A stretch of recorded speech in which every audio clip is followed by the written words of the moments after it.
আর বন্ধুরা, আমি কল্যাণী ক্রিয়েশন থেকে আজকে একটা নতুন ধরনের জিনিস তৈরি করতে যাচ্ছি।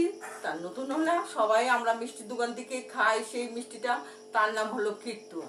সেই ক্ষীরটোয়ার জন্য আমি 3 লিটার দুধ নিয়েছি। 3 লিটার দুধের সাথে আমি কিছুটা গুঁড়ো দুধ মিশিয়ে নিয়েছি, আরও কিছু গুঁড়ো দুধ মিশিয়ে নেব।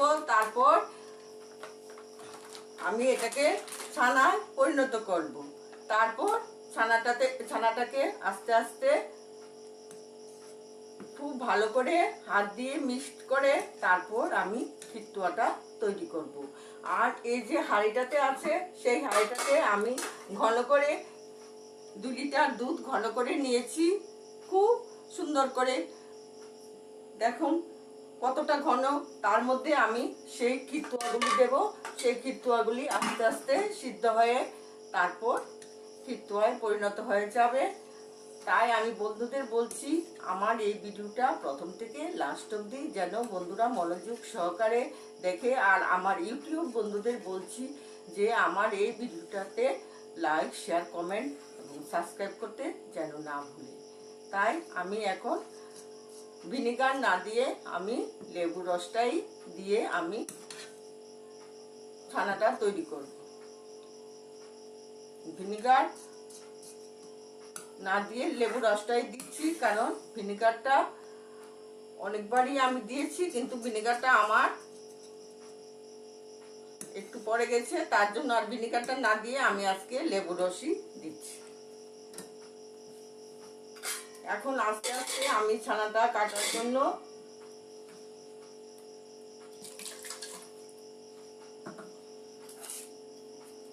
আস্তে আস্তে লেবু রসটা দিয়ে দিচ্ছি।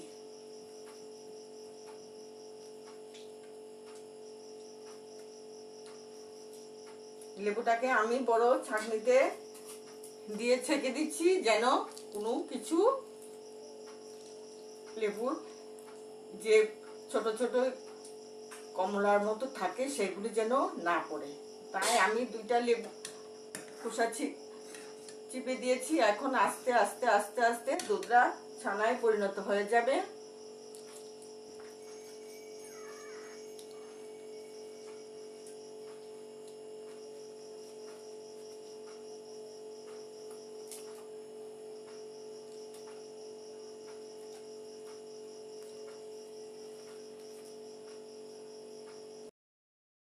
বন্ধুরা, এখন আমার ছানাটা কাটা খুব সুন্দর করে ছানাটা কেটে গেছে, দেখছেন তো বন্ধুরা? খুব সুন্দর করে ছানাটা কাটা হয়ে গেছে, দেখতেও খুব সুন্দর লাগছে। কতটা দুধে কতটা ছানা হয়েছে। আমি লেবু রস দিয়ে করেছি। এখন আমি ছানাটাকে আস্তে আস্তে নামিয়ে নিচ্ছি। আর জলটা আমি রেখে দেব, জলটা দিয়ে অনেক কিছু করা যায়। তাই আমি ছানাটাকে বড় ছাঁকনির মধ্যে করে একটা সাদা কাপড় দিয়ে তারপর ছানাটা ঢেলে নিচ্ছি। তারপর ভালো করে জল দিয়ে ধুয়ে নেব, যাতে লেবুর গন্ধটা না থাকে।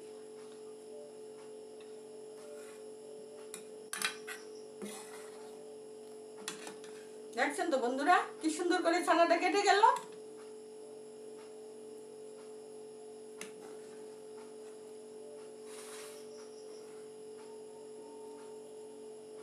তার মধ্যে কিছু গরুর দুধ দিয়েছি, আর বাকিটা গরুর দুধ দিয়েছি।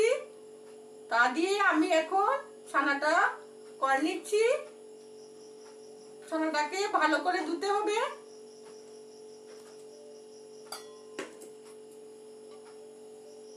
এখন আমি কড়াইটা থেকে ছানাটা নামিয়ে নিচ্ছি।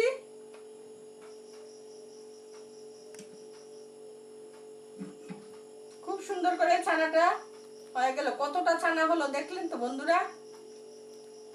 এই যে ছানাটা শেষ হয়ে গেল ঢালা।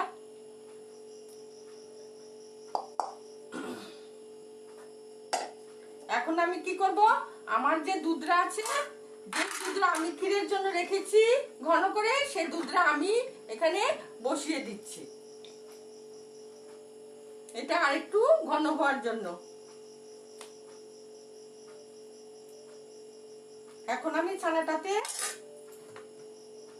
ভালো করে ছানাটাকে ধুতে হবে। ছানাটাতে প্রচুর পরিমাণে জল দিয়ে দিচ্ছি আর আস্তে আস্তে একটু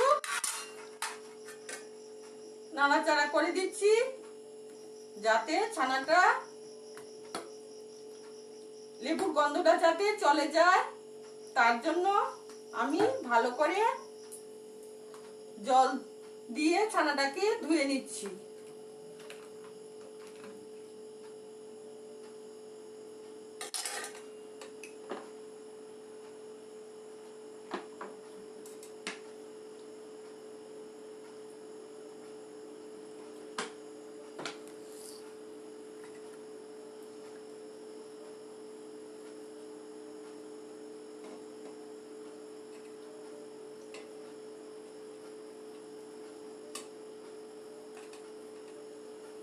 আস্তে আস্তে আমি চাকরি থেকে সাদা কাপড়টা তুলে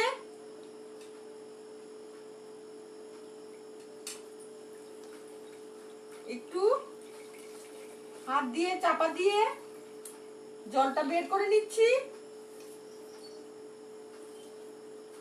আবার একটু জল দেব। দেখলেন তো বন্ধুরা কি সুন্দর ছানাটা তৈরি হয়ে গেছে। আমি হাতে নিয়ে দেখাচ্ছি কতটুকু ছানা। তাই আমি এখন এটার মধ্যে আর একটু জল ঢেলে দেব যাতে লেবুর গন্ধটা না থাকে। ভিনিগার দিলে ততটা গন্ধ টন্ধ কিছুই থাকে না, কিন্তু লেবুর একটা আলাদা একটা সেন্ট আছে, তার জন্য আমি এটা সুন্দর করে ছেঁকে নিচ্ছি।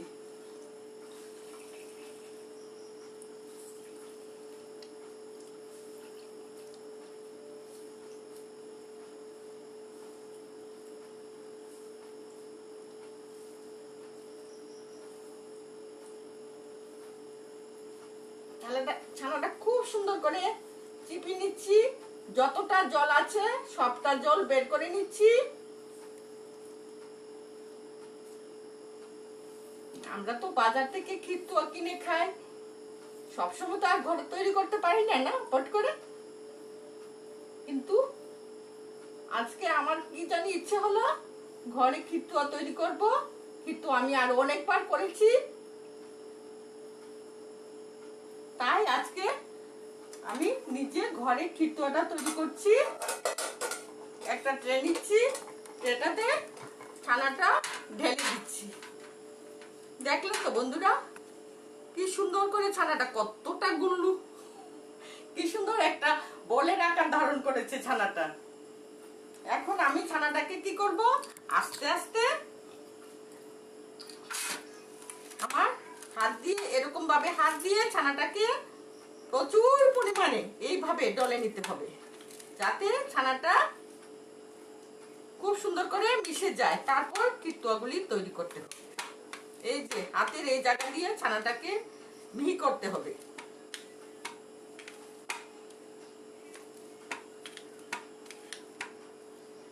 এই যে এইভাবে করতে হবে, ছানাটা দানা দানাটা সরে যাবে, নাহলে খিরতুয়াটা ফেটে যাবে। বন্ধুরা দেখছেন তো আমার খিরতুয়াগুলি বানানো শেষ হয়ে গেছে। এখন আমার দুধটা প্রায় ঘন হয়ে যাচ্ছে। আমি 2 লিটার দুধ খুব সুন্দর করে আগে থেকে জাল দিয়ে ঘন করে রেখেছি যাতে ক্ষীরটা একটু ঘন হয়। এখন আমি তাতে এলাচের গুঁড়ো দিয়েছি, এলাচটাকে ফাটিয়ে দিয়েছি। আর এখন আমি কি করব, চিনি দেব।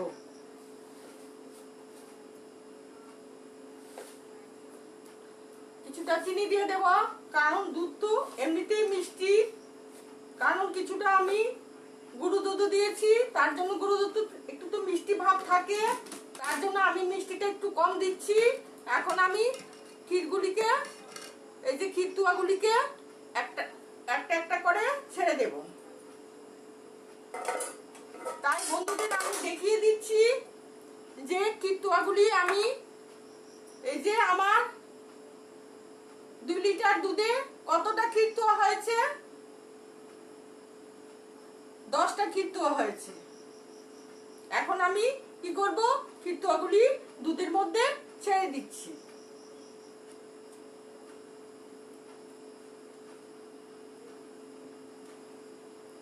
বাজার থেকে কেনা আর ঘরে বসে বানানো দুইটার মধ্যে তফাৎ আছে। এটাতে ভীষণ আনন্দ না? আর বাজার থেকে আমি তো এক্ষুনি খিরতুয়া কিনে আনতে পারি, কিন্তু এত কষ্ট করে খিরতুয়াটা কেন করলাম? এটার মধ্যে একটা আনন্দ আছে যে আমি নিজে করেছি, সবাইকে খাওয়াচ্ছি, এটাতেই আনন্দ।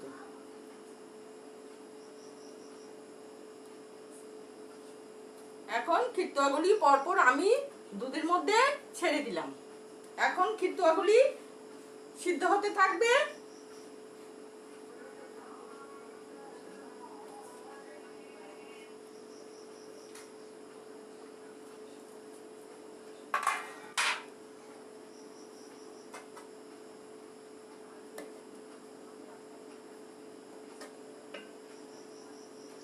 খুব সুন্দর করে এখন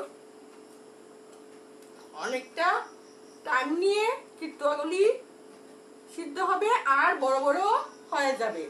যেমন আমরা রসগোল্লা তৈরি করি, রসগোল্লাকে যখন আমরা শিরার মধ্যে প্রায় অনেকক্ষণ সিদ্ধ করি, 40 মিনিট 45 মিনিট এরকম তো সিদ্ধ করি। তাই এখন আমি খিরতুয়াগুলিকে একটু সিদ্ধ করার জন্য অল্প একটু ঢেকে দিচ্ছি। 20-25 মিনিট পর আমি খিরতুয়াগুলিকে আপনাদের সামনে হাজির করব যে খিরতুয়াগুলি কত বড় হয়েছে।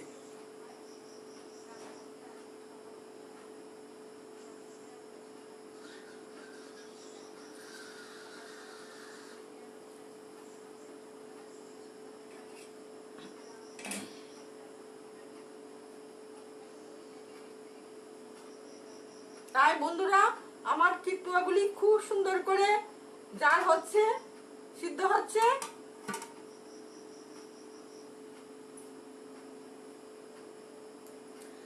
আমরা আগে এখন দোকানে সেই মিষ্টিটা পাওয়া যায় না, যার নাম ছানামুড়ি। সেই ছানা দিয়ে খুব সুন্দর করে চকুর চকুর তৈরি করে তারপর শিরাটা খুব ঘন করে এগুলিকে ভেজে তারপর শিরার মধ্যে ফেলে দিতে হয়। সেই মিষ্টিটা আমি নিজে আপনাদের সামনে বানিয়ে দেখাবো। ওই যে মানুষে বলে কলকাতার মিষ্টি, গুয়াহাটির মিষ্টি, ওই ওই জায়গার মিষ্টি, আমি ঠিক সেরকম জায়গায় মিষ্টিটা বানিয়ে দেখাবো। তখন আমি সেই নামটা আপনাদের সামনে বলবো।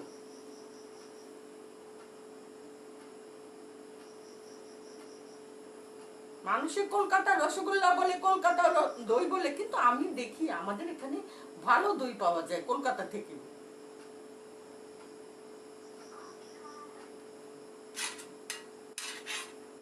তাই আমি ছানামুড়ি মিষ্টিটা কিছুদিনের মধ্যে আপনাদের দেখাবো।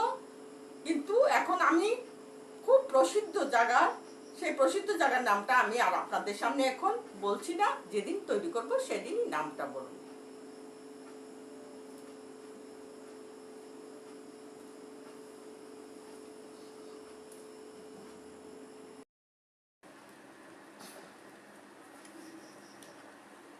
বন্ধুরা, এখন আমার খিরতুয়াগুলি খুব সুন্দর করে সিদ্ধ হয়ে গেছে।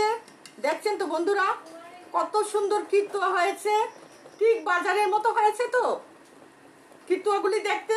এখন আমি খিরতুয়াগুলি নামিয়ে নিচ্ছি। এখন আমি বন্ধুদের ডিশে পরিবেশন করে দেখাচ্ছি।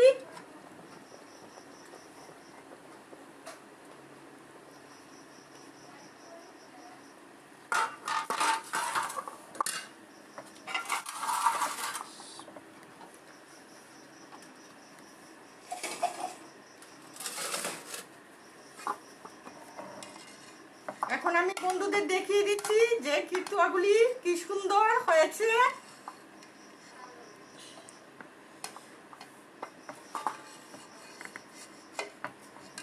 নামিয়ে দেখাচ্ছি।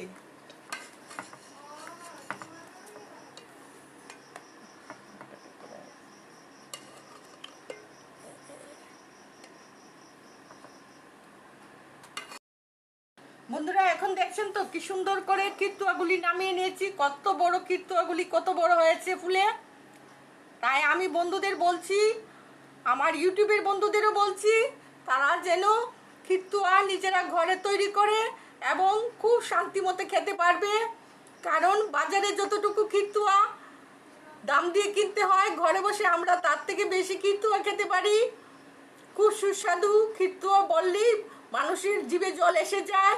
তাই আমি বন্ধুদের বলছি, ঘরে তৈরি করেন, নিজেরা ঘরে তৈরি করে আরাম করে খিরতুয়া খান, সবাইকে পরিবেশন করুন, মনে খুব আনন্দ পাবেন।